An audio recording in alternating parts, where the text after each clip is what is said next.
Hello, this is Jordan, and this is your precious metals market update. This video is being recorded on the evening of Thursday, December 29th, 2016. And in this video, we talk about our short-term outlook for gold and the gold stocks. And over the past 3-4 weeks or so, we've been looking for a medium-term rally in the precious metals sector, but we've kind of been whipsawed because gold and gold stocks just kept moving a little bit lower. Then a couple weeks ago we had the Fed meeting, they moved a lot lower after that. And then we were talking about the possibility that we could see gold, which was trying to stabilize in the 1120s, uh, come down to the 1090, 1100 level, which you see there on the chart, come down to that level before we got the medium term rally. But last night we sent out a subscriber update. We noted that last week, even though it was a holiday type week, as far as the market and trading action, just a lot of gold stocks were making bullish hammers on the weekly chart, just clear bullish hammers, and that was a signal to us that we were probably going to rally and perhaps continue to rally. And so we noted that in our subscriber update last night, and we talked about that both scenarios were still on the table, but we were leaning towards the scenario where we're actually starting a medium-term rally.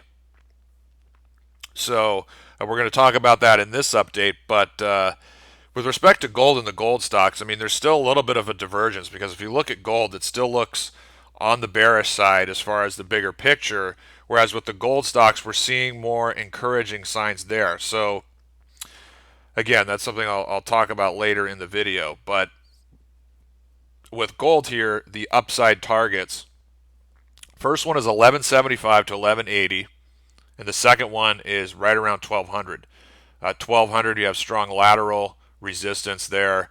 Also, if you look at the moving averages, which we have in this weekly chart, are the equivalent to the 20 and 40 month moving averages, which have been very significant throughout gold's history. Those levels are at 1205 and 1226. So we see a real confluence of not support, resistance right around 1200. So those are my targets for this bounce here. And I think the 38% retracement is around 1215, so it's possible. It's possible that gold could pop a little bit more above 1200 than we're thinking. But again, gold closed at 1158 today.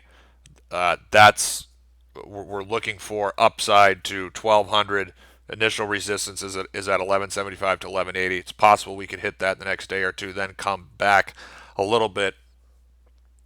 Still, the larger trend here looks bearish. It still looks like that gold is going to retest its low at 1050, and we're still looking for a possible bottom and end to this bear market around 1,000 or maybe 975, and perhaps around the middle of the year, depending on how this rebound plays out. If it evolves into something bigger, then we have to change what we're looking for. But that's generally our forecast as we go into 2017. Now, looking at the miners, this is a weekly line chart where we have each data point is the weekly close.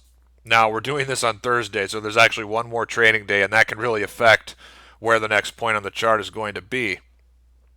But nevertheless, I mean, the miners could be amid or trading amid massive, complex head and shoulder patterns that originated about 4 years ago, or almost 4 years ago.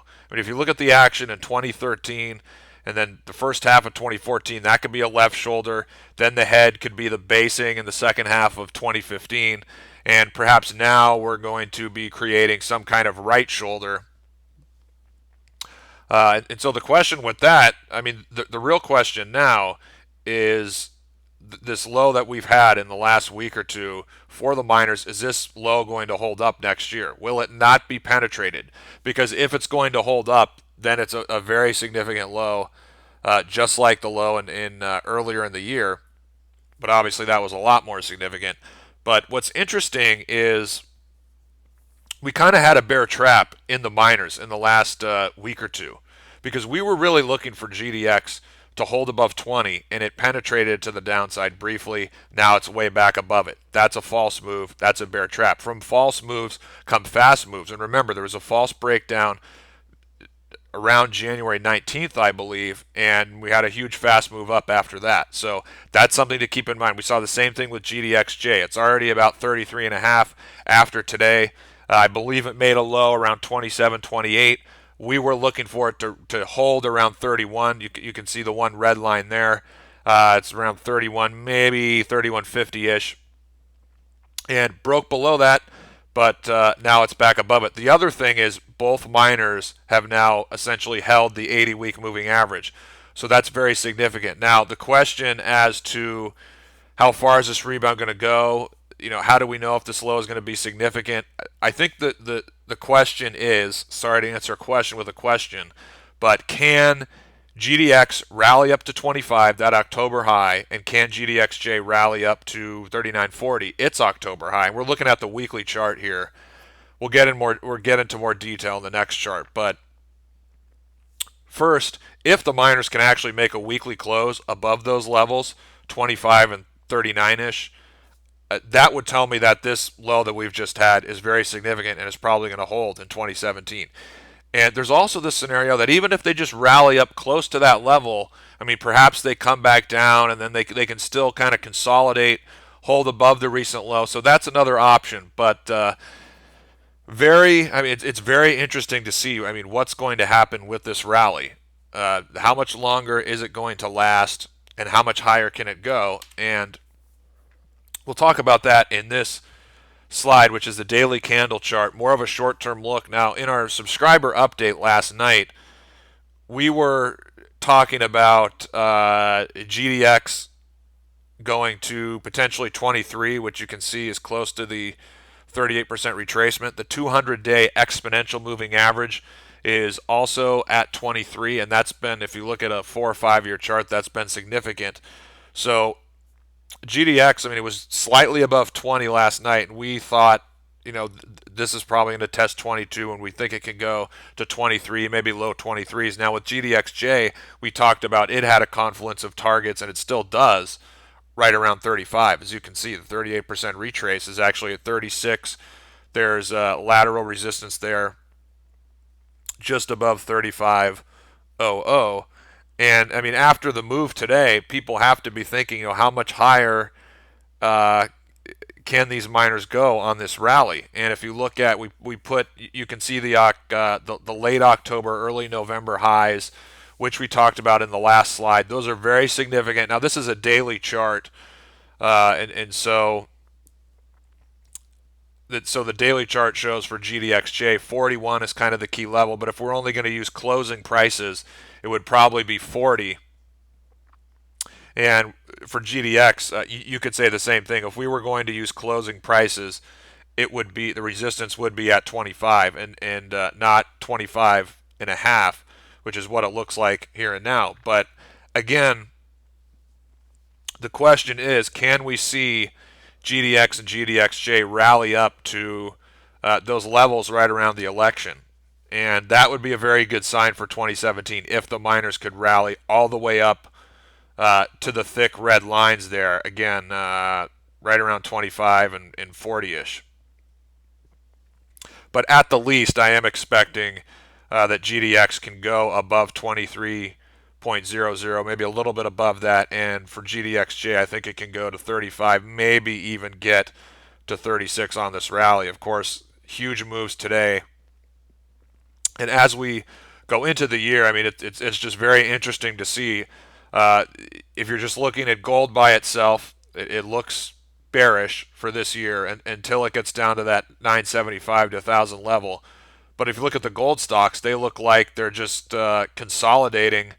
Or the recent correction looks like it was a correction that was just part of a digestion of a massive move. So maybe the miners can have some kind of bullish consolidation this year while gold makes that final low. I don't know, but there's a little bit of a divergence between the two. The miners just look a lot stronger generally than gold. And we'll see how that plays out in 2017. One thing we're doing is, since we're a lot more cautious on gold, I think that's going to be worse for the optionality plays. So you might have, if our forecast is right that gold is going to come down and retest the low and maybe bottom at 1,000 or a little bit lower, you're probably going to get another chance to buy optionality plays really cheap. So given that, we want to focus more on quality, the juniors with quality deposits, and the juniors that are most likely to be acquired. We bought one yesterday that fits that mold, and also it fits the mold of value. I mean, look for quality and look for quality at a discount. Buy things that are cheap. I mean, if you buy something that's cheap and it's corrected a lot, you're still going to do well with that, even if gold goes down and tests 1,000 this year. That's all for today. You can follow all of my work at thedailygold.com. Opt in there for my free newsletter. And every Sunday, you can get my most recent thoughts on the sector and some snippets from my premium update on Saturday. The next free update may be coming tomorrow morning in lieu of the holiday over the weekend. Thank you to all my followers, all the viewers of this video. Thanks for your support in 2016. And I look forward to publishing uh, another video update for you guys in the next week or two. Thank you and have a great 2017.